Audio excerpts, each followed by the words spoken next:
জন্য আমরা যতগুলো কাজ এত সুন্দরভাবে সম্পন্ন করেছি যাতে সরকারের মাথা হেট না হয়, আমরা কোনো শৃঙ্খলাটা যাইনি।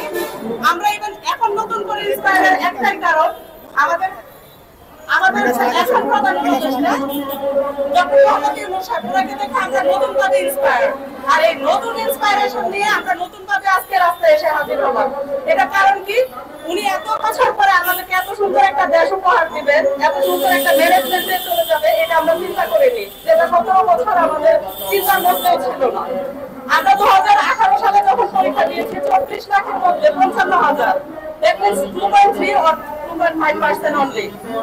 এখনকার জেনারেশনের পড়াশোনার গতি নাই বললেই চলে। তারা তো পড়াশোনা এসএসসি পাস করার পর নিজের নামটাও ভালোভাবে লিখতে জানে না। প্রিভিয়াস যে সরকারটা ছিল তারা শিক্ষাটাকে এমন ভাবে ধ্বংস করে দিয়েছে, মেরুদণ্ডহীন যেমন সাপ, আমরা ঠিক মানুষগুলো সাপের মতো হয়ে গেছিলাম শিক্ষা ছাড়া। এই শিক্ষা ছাড়া আমাদেরকে বিজাতীয় একটা সংস্কৃতিকে আমাদের করে দিতেছে।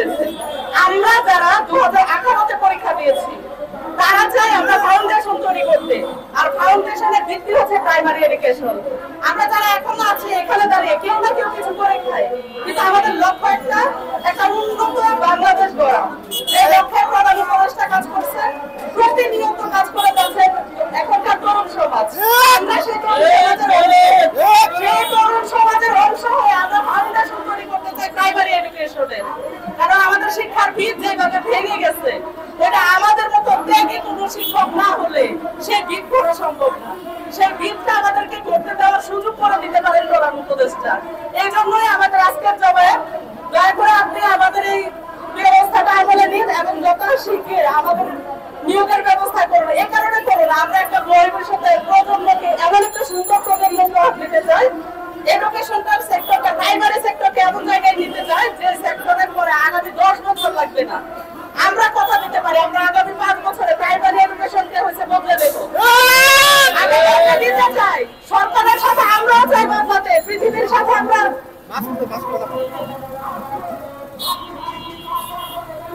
বহির্বিশ্বের সাথে তাল মিলিয়ে আমরাও চলতে চাই। আমরা মাথা উঁচু করে বাঁচতে শিখে গেছি। আমরা এখন কাউকে ভয় পাই না। কি রাষ্ট্র, ভারত পাকিস্তান যাই হোক, নট এভার আমরা কাউকে এখন কারো চোখ লাগানোকে ভয় পাই না। কিন্তু আমরা আমাদের নিজেদের ঘরেই বঞ্চিত। আমরা আমাদের দায়িত্ব পাওয়ার জন্য রাস্তায় দাঁড়িয়ে আছি। সরকার চাইলে আমাদের এই সদিচ্ছার মাধ্যমে পূরণ করে আমাদের এই দায়িত্ব কাঁধে নেওয়ার সুযোগ করে দিতে পারেন। তাই আমাদের সবার পক্ষ থেকে হচ্ছে আকুল আবেদন, আপনি দাবিটা তাড়াতাড়ি মেনে নেন, আমাদেরকে কাজ করার সুযোগ দেন। দেশ গড়ায় আমরা অংশগ্রহণ করতে চাই। আমরা কমিটমেন্ট দেশকে কিছু দেওয়ার জন্য, কিন্তু যে নির্দেশে আমাদেরকে দিচ্ছে না, এটাই আমাদের কষ্ট। গত 17 বছরের চাহিদা আমাদের মিটে গেছে, কারণ আমরা বুঝেছিলাম ওইখানে হচ্ছে হবে না। কিন্তু আজকে আমরা নতুন ভাবে আশাবাদী। এবার আমরা এইটাও মনে করি আজকের পরে আর আমাদের দ্বিতীয় দিন দাঁড়াতে হবে না, তার মধ্যে ইনশাআল্লাহ সরকার একটা ব্যবস্থা করে দিবেন। আমরা